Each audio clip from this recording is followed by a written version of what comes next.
बाद मान लो 12वें दिन आपका ओवुलेशन होता है, तो 3 दिन तक ना जो स्पर्म है वो वेट करेगा एग के लिए, और जैसे ही उसको एग मिल जाएगा वो फर्टाइल कर देगा उसको, मतलब फर्टिलाइजेशन हो जाएगा और आपका बेबी कंसीव हो जाएगा। इसी तरह से 14वें दिन अगर आपका ओव्यूलेशन होता है और आप यहाँ पे 11वें दिन पे रिलेशन बनाते हो, तो भी वो 72 घंटे के मतलब वो फिर वेट कर लेगा यहाँ पे, और जब उसको एग मिलेगा तो फर्टिलाइजेशन हो जाएगा। अगर इन केस आप इन दिनों में रिलेशन नहीं बना पा रहे हो किसी रीजन से, और 14वें दिन को आपका ओव्यूलेशन हो जाता है, तो क्या होता है ना, सबसे बेस्ट और सिंपल जो एक तरीका होता है वो ये होता है कि पहला जो पीरियड का दिन होता है वहां से लेके 7 दिन तक तो आपने मतलब आपके पीरियड्स ही होंगे, इसमें कोई भी कंसेप्शन के चांसेस नहीं हैं, तो इनको छोड़ देना है। उसके बाद आपने रिलेशन के लिए 8 डे से। स्वागत है आप सबका एक और नई इंफॉर्मेटिव वीडियो में। अगर एक औरत माँ बनना चाहती है तो ऐसी कौन सी चीज है उसके शरीर में जो होना बहुत जरूरी है माँ बनने के लिए, क्योंकि अगर उसके शरीर में वो चीज नहीं होगी तो वो माँ बन ही नहीं पाएगी। लेकिन माँ जरूर बनना चाहती है, क्योंकि जब बच्चा लाइफ में आ जाता है ना, बच्चे के आने से खुशियां डबल हो जाती हैं, पति पत्नी के बीच का जो बॉन्ड है वो बहुत स्ट्रांग हो जाता है। लेकिन आजकल फर्टिलिटी के बहुत सारे इशू होने लगे हैं, माँ बनने में बहुत दिक्कत का सामना करना पड़ता है औरतों को। इसके बहुत सारे कारण हो सकते हैं, जैसे कि हमारा खुद का लाइफस्टाइल, या हमारा खान पान बहुत बिगड़ा हुआ है, या एनवायरनमेंट इतना बिगड़ा हुआ है जिसका कहीं ना कहीं हम ही रीजन है जिसके पीछे। अधिकतर महिलाओं को पता ही नहीं होता है कि राइट टाइम कंसीव करने का कौन सा होता है। तो अगर एक औरत माँ बनना चाहती है तो उसकी बॉडी का ओव्यूलेट होना बहुत ज़रूरी होता है। तो हर एक लड़की, हर एक औरत का शरीर ओव्यूलेट करता है महीने में एक बार। जैसे ही आपके पीरियड ख़त्म हो जाते हैं, उसके बाद महीने में एक दिन वो आता है जब आपकी बॉडी ओव्यूलेट करती है, और आपकी बॉडी का ओव्यूलेट करना बहुत ज़रूरी है अगर आप माँ बनना चाहते हो तो ये ओव्यूलेशन इतना ज़्यादा इम्पोर्टेंट है। लेकिन ये ओव्यूलेशन होता क्या है, थोड़ा सा इसके बारे में डिटेल में जान लेते हैं। होता क्या है, महीने में जैसे आपके पीरियड्स कंप्लीट होते हैं, तो आपकी जो ओवेरी है, यानी कि जो आपका अंडाशय है, उसमें फॉलिकल्स बनने शुरू हो जाते हैं। फॉलिकल्स मतलब लिक्विड की थैलियां बननी शुरू हो जाती हैं। इन्हीं थैलियों के अंदर जो होते हैं वो एग बनने शुरू हो जाते हैं, छोटे छोटे अंडे बनने शुरू हो जाते हैं। तो जब आपका ओव्यूलेशन का टाइम होगा, तो जो वे थैलियां थी, इसमें जो अंडे बनने शुरू हुए थे, इन्हीं में से एक अंडा जो होता है वो मैच्योर होके आपके ओवेरी से फैलोपियन ट्यूब में बाहर निकल जाता है। तो बस जब ये एग मैच्योर होकर के ओवेरी से आपकी फैलोपियन ट्यूब में पहुंचा, इसी प्रोसेस को ओव्यूलेशन कहते हैं। और यही एक वो इम्पोर्टेंट दिन होता है जब आप गर्भ धारण करोगे, तो आपको डेफिनेटली गर्भ धारण हो जाएगा। तो गर्भ धारण करने के लिए एक महिला के शरीर का ओव्यूलेट होना बहुत ज़रूरी होता है, और उसके लिए उसकी बॉडी का अंडे बनाना बहुत ज़रूरी होता है। अब जब ये फैलोपियन ट्यूब में पहुंचा तो यहाँ कब तक रहेगा, ये जो ये एग होता है, इसकी जो लाइफ लाइन होती है वो 24 आवर्स से 34 आवर्स तक इसकी लाइफ होती है। मतलब ये आपकी फैलोपियन ट्यूब में 34 से 36 घंटे के लिए आपकी फैलोपियन ट्यूब में ये वहाँ रहता है। अगर इस टाइम के बीच में इसको स्पर्म मिल जाता है, मतलब स्पर्म के साथ ये फर्टिलाइज हो जाता है, तब तो बेबी कंसीव हो जाता है। इस तरह से एक लेडीज के शरीर में अंडों की लाइफ लाइन का एक टाइम होता है, उसी तरह से जेंट्स के जो स्पर्म होते हैं उनकी जो लाइफ लाइन होती है उनका भी एक फिक्स टाइम होता है। जब आप रिलेशन में आते हो और स्पर्म आपके अंदर जाते हैं, तो जो स्पर्म की लाइफ लाइन होती है वो आपके अंदर 3 डेज यानी कि 72 आवर्स तक की होती है। 72 घंटों तक वो आपके फैलोपियन ट्यूब में जैसे बोल सकते हैं कि जिंदा रहते हैं, उसके बाद वो निष्क्रिय हो जाते हैं। हर एक औरत का, हर एक लड़की का शरीर जो होता है महीने में एक बार ओव्यूलेट ज़रूर होता है, एक एग रिलीज ज़रूर होता है। लेकिन अभी आपके मन में क्वेश्चन ज़रूर उठ रहा होगा कि महीने का वो एक दिन पता कैसे किया जाए कि मेरी बॉडी, मतलब राइट टाइम कब है कि मुझे पता चल जाए कि आज ही मेरा ओव्यूलेशन हो रहा है और मुझे अपने पार्टनर के साथ रिलेशन बनाना चाहिए जिससे कि गर्भधारण इजीली हो जाए।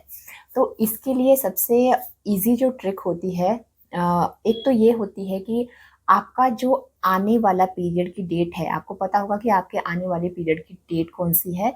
वो पर्टिकुलर डेट से आपको 14 दिन पहले जो होता है वो आपका ओव्यूलेशन का दिन होता है। इसी ओव्यूलेशन को थोड़ा सा और डिटेल में समझने के लिए डायग्राम की हेल्प लेते हैं। डायग्राम से समझते हैं कि किस तरह से ये ओव्यूलेशन के जो दिन होते हैं वो हम काउंट करते हैं। तो ये है हमारा पूरे मंथ का पीरियड का साइकिल। एक साइकिल बना लेंगे पूरा 1 से लेकर के 28 डेज या 30 जो होता है वो नॉर्मल साइकिल होता है। तो जैसे कि आप इस डायग्राम में सबसे पहले देख रहे हो, यहाँ 1 से लेकर के 28 तक का मैंने डे ऑफ साइकिल बनाया है। ये मैंने यहाँ पे डेट नहीं लिखी है, ये दिन लिखे हैं। मतलब कि यहाँ से हमारा पीरियड स्टार्ट हुआ। पीरियड का ये पहला दिन है, दूसरा दिन है, तीसरा, चौथा, पांचवा, इस तरह से ये दिन मैंने लिखे हैं, डेट नहीं लिखी है। यहाँ पे डेट कोई भी हो सकती है। आपको डेट यहाँ पे मैं नहीं मेंशन कर रही हूँ। डेट आप अपने हिसाब से सबकी अलग अलग होती है। आपको बस अपने पीरियड के पहले दिन से काउंट करना है।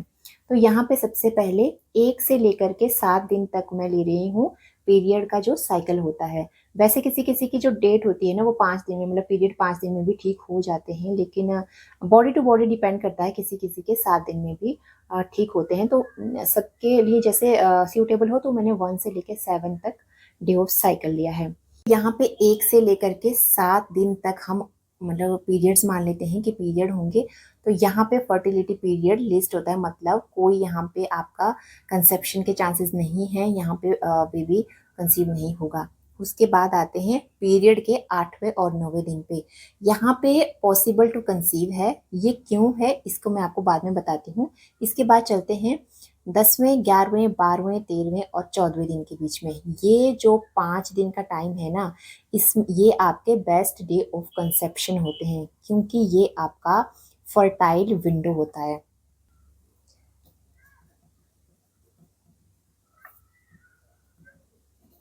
फर्टाइल विंडो का मतलब क्या होता है? फर्टाइल विंडो का मतलब होता है कि ये आपके गर्भ धारण करने के सबसे अच्छे दिनों में से एक है। यहाँ पे जो 14वां दिन मैंने लिया है, ये मैंने ओव्यूलेशन का दिन लिया है, ओव्यूलेशन डे लिया है। ओव्यूलेशन डे क्यों लिया है? क्योंकि ओव्यूलेशन को जब हम ऐसे फाइंड आउट करते हैं तो वो कैसे करते हैं, आपके जो आने वाले पीरियड की डेट है, अभी इसको डे छोड़ दो, अभी इसको डेट मान लेते हैं। मान लो 28 डेट को मेरे पीरियड्स आने वाले हैं। तो जो पीरियड की आने वाले पीरियड की डेट होती है ना, उससे 14 दिन पहले या 12 दिन पहले ओव्यूलेशन का दिन होता है। यहाँ पे कोई भी तारीख हो सकती है, 25 हो सकती है, 17 हो सकती है, 20 हो सकती है। बस आपने उसमें से 14 दिन माइनस करने हैं। जो दिन आएगा वो आपका ओव्यूलेशन डे है। जो ये ओव्यूलेशन का साइकिल है, इसको समझने के लिए ना यहाँ पे कुछ बातें देख लेते हैं। तो जो आपका एग होते हैं, जो आपके, उनकी जो लाइफ होती है वो 24 से 36 घंटे तक की होती है। मतलब वो आपके फैलोपियन ट्यूब में, जब वो आपकी ओवेरी से मैच्योर होते हैं, एग, एक एग मैच्योर होकर बाहर आता है तो फैलोपियन ट्यूब में आता है, तो उसकी वहाँ पे जो लाइफ होती है वो 24 से 36 घंटे तक वो वहाँ पे जीवित रह सकता है। इसी तरह से जो आपके हस्बैंड के स्पर्म हैं, उनकी लाइफ जो होती है वो 72 घंटे की होती है, मतलब 3 डेज तक की होती है। अगर आपको ये सब कंफ्यूजिंग लग रहा होता है, मान लो आप सही से ओव्यूलेशन डेट नहीं निकाल पा रहे हो, तो सबसे बेस्ट और सिंपल जो एक तरीका होता है वो ये होता है कि पहला जो पीरियड का दिन होता है वहां से लेके 7 दिन तक तो आपने मतलब आपके पीरियड्स ही होंगे, इसमें कोई भी कंसेप्शन के चांसेस नहीं हैं, तो इनको छोड़ देना है।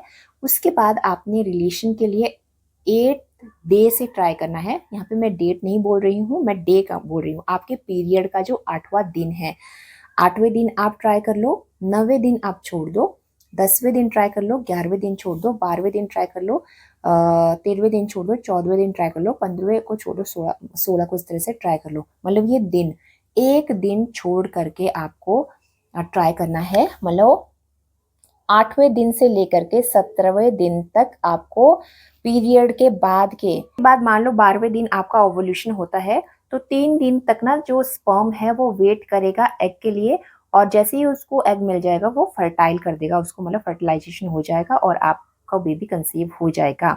इसी तरह से 14वें दिन अगर आपका ओव्यूलेशन होता है और आप यहाँ पे 11वें दिन पे रिलेशन बनाते हो तो भी वो 72 घंटे के मतलब वो फिर वेट कर लेगा यहाँ पे, और जब उसको एग मिलेगा तो फर्टिलाइजेशन हो जाएगा।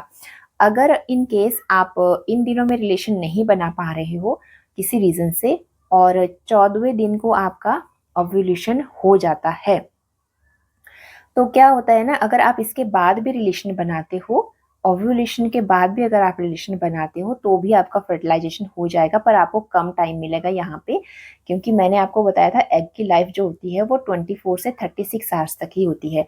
तो अगर मान लो 14वें दिन आपका ओव्यूलेशन हुआ है और 15वें दिन आपने रिलेशन बनाया तो कंसीव हो जाएगा, या 16 की दोपहर या कुछ ऐसा, मतलब 1.5 दिन ही आता है ये बीच में। तो अगर इस बीच में अगर आप रिलेशन बना देते हो तो एग यहाँ पे वेट कर रहा है, फेलोपियन ट्यूब में एग वेट कर रहा होता है स्पर्म का। अगर उसको मतलब 24 या 36 घंटे के अंदर स्पर्म मिल जाता है तो फिर वो फर्टाइल हो जाएगा और बेबी कंसीव हो जाएगा। तो ओव्यूलेशन जो होता है हर लड़की को, हर औरत को हर महीने होता है। बस आपने आने वाली जो आपकी पीरियड की डेट है ना, उसमें से 14 दिन पहले ले लेना है या 12 दिन पहले ले लेना है, और उसी के बीच में आपका ओव्यूलेशन होगा। और अगर ज़्यादा कन्फ्यूज़न हो लग रही है कि ज़्यादा कन्फ्यूजिंग है, तो सबसे सिंपल वे है 1 से लेके 7 दिन तक के अपने पीरियड के टाइम को छोड़ दो। 8 से लेकर के 17वें दिन तक अल्टरनेट डेज में रिलेशन बनाओ, और फिर इसी टाइम पीरियड के बीच में आपका ओव्यूलेशन भी होगा और कहीं ना कहीं स्पर्म और एग मिल भी जाएंगे और फर्टिलाइजेशन भी हो जाएगा। तो ये सारा जो है, अच्छा 17 दिन के बाद क्या होता है, कई लोग ना 18 19 20 इसमें भी रिलेशन बनाते हैं। तो इसमें क्या होता है कि इसमें ना तो एग की क्वालिटी इतनी अच्छी होती है, क्योंकि 17 डेज के बाद जब ओव्यूलेशन ही हमारा 14th या 12th को मतलब 14वें या 12वें दिन में ओव्यूलेशन हो जाएगा, एग हमारा निकलना ही तब है और उसकी लाइफ 24 से 36 घंटे तक की है। तो उसके बाद वो एग निष्क्रिय हो, वो सॉरी एग की लाइफ जो होती है वो ख़त्म हो जाती है। इसके बाद का जो प्रोसेस होता है, आपकी जो यूट्राइन लाइनिंग होती है वो मोटी होनी शुरू हो जाती है और आगे आपके पीरियड का प्रोसेस होना शुरू हो जाता है। और जब आपके पीरियड का टाइम आता है तो ये लाइनिंग जो होती है वो टूट जाती है छोटे छोटे टिश्यूज़ के रूप में, और फिर आपके वेजाइना के थ्रू पीरियड्स के रूप में वो बाहर आती है। इसके ऊपर भी मैंने एक डेडिकेटेड वीडियो बनाया है कि किस तरह से ये प्रोसेस होता है और किस तरह से पीरियड्स आते हैं, तो वो वीडियो भी आप चेक कर सकते हो। बाकी यहाँ से आगे जो है वो पीरियड कंसीव करने का इतना नो कंसेप्शन चांसेस होते हैं, ये बेस्ट टाइम होता है। ये सारा प्रोसेस होता है ओव्यूलेशन का और ये हर महीने बस यही होता है। जिनका 28 26 25 जो डे ऑफ साइकिल होता है वो हेल्दी लाइफ साइकिल के अंदर आते हैं, और ये जो नॉर्मल साइकिल है उसी की मैं बात कर रही हूँ। अगर आपका 30-35 डेज इस तरह से ऊपर मतलब काफ़ी आगे पीछे है तो आपको उस हिसाब से मतलब या तो आप 10 डेज आगे ले लो या 5 डेज आगे ले लो, मतलब जितना आपका पीरियड साइकिल आपका आगे जा रहा है आप उसके हिसाब से डेज को आगे ले जा सकते हैं। और अपनी हेल्दी डाइट वगैरह फॉलो करो, अपना लाइफस्टाइल हेल्दी बनाओ। सबसे पहले अच्छे कंसेप्शन के लिए आपको ना अपना जो ये डे ऑफ साइकिल है, पीरियड साइकिल है, ये आपको हेल्दी करना बहुत ज़रूरी है। आई होप सो आपको ये ओव्यूलेशन से रिलेटेड जो भी सारा प्रोसेस था ये इजीली समझ में आ गया होगा। तो अपने बारे में अवेयर रहो, अपने शरीर के बारे में आपको पता होना चाहिए कि ओव्यूलेशन कब होता है आपकी बॉडी में।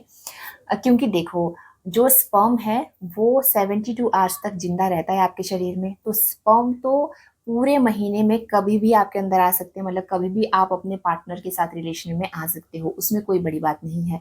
लेकिन जो ओव्यूलेशन है वो पीरियड के बाद सिर्फ 1 दिन होगा, जैसे कि मैंने अभी डायग्राम में बताया। तो ओव्यूलेशन आपको पीरियड के बाद 1 दिन होगा, और जो वो एग बाहर निकलेगा उसकी जो लाइफ है वो जो जिंदा रहेगा वो सिर्फ 24 से लेके 36 घंटे ही जिंदा रहेगा पूरे महीने के अंदर। स्पर्म कभी भी आ सकते हैं, उसके बाद वो ना तो बॉडी ओव्यूलेट करेगी और ना ही वो एग में मतलब मैच्योर होगा जब तक कि आपके नेक्स्ट पीरियड नहीं आ जाते। तो सोचो कितना इम्पोर्टेंट चीज़ है ये, और इसको समझना। तो जब ओव्यूलेशन होता है तो हमारी बॉडी भी कुछ सिम्टम्स देती है। ओव्यूलेशन के क्या क्या सिम्टम्स होते हैं, क्या क्या लक्षण होते हैं, कैसे हम खुद भी पता कर सकते हैं कि मेरी बॉडी मतलब फील होता है कि ओव्यूलेशन हो रहा है, ऐसे कई सिम्टम्स होते हैं। तो इसके लिए मैंने एक अलग से डेडिकेटेड वीडियो बनाया है, क्योंकि वो आई बटन में भी आपको लिंक मिल जाएगा और डिस्क्रिप्शन बॉक्स में भी उस वीडियो का लिंक मिल जाएगा। उस वीडियो को भी ज़रूर चेकआउट करना। और दूसरा ये है कि अगर आपको ये सब प्रोसेस में भी पता नहीं चल रहा हो, तो मार्केट में भी डिजिटल किट्स वगैरह आती हैं, या ये सारा प्रोसेस कैसे होता है किट के थ्रू चेक करने का, इसके ऊपर भी मैंने एक वीडियो बनाया है। उसका लिंक भी आई बटन में लिंक है और डिस्क्रिप्शन बॉक्स में लिंक मिल जाएगा आपको।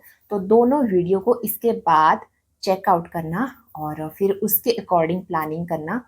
और सही प्लानिंग से सही आप काम करोगे तो बिल्कुल आपको हेल्दी बेबी कंसीव होगा। आई होप सो आपको वीडियो हेल्पफुल लगी होगी, और अगर ये वीडियो आपको हेल्पफुल लगी है तो औरों को भी शेयर करना। चैनल को सब्सक्राइब करना अगर चैनल को सब्सक्राइब नहीं किया है। मिलती हूँ मैं फिर नेक्स्ट इन्फॉर्मेटिव वीडियो के साथ। तब तक के लिए बाय बाय।